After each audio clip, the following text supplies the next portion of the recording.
Use an extended wax ring when flange height or floor conditions prevent a reliable seal with a standard ring. When the flange sits at or below the finished floor level, the gap between the toilet base and the waste outlet increases and a thicker seal is required to prevent leaks and sewer gas escape. Choose an extended wax ring that matches the flange height, so the wax fills the vertical space without compressing too thin or leaving voids. For installations with a wide horizontal gap, consider a double thick wax ring to provide both height and lateral fill.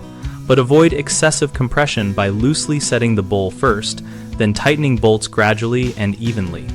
If the flange is very low or recessed, use a flange extender or spacer ring under the flange before fitting the wax seal to create a stable plane, then use the extended wax ring on top to finish the seal.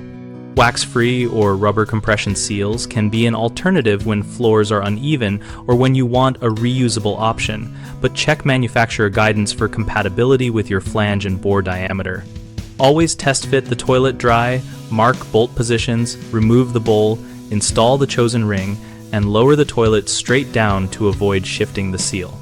Common mistakes include using a regular thin wax ring when the flange is too low, which causes leaks and odor. The fix is to measure flange height from finished floor and select an extended or double thick ring that matches that measurement. Another issue is overcompressing the wax by over-tightening bolts, which can create gaps. Hand start bolts, then tighten in small alternating increments until the bowl contacts the floor evenly to avoid crushing the seal. Finally, skimping on prep, like failing to remove old wax or check flange condition, leads to poor adhesion and seating. Clean the flange thoroughly, repair or replace broken flange components, and ensure the toilet flange faces are level before installing the new seal. We run bighomeprojects.com to help homeowners find trusted local contractors, and to help contractors find work by listing projects and connecting people. We also host a discussion community where we and other users share practical tips and installation experiences.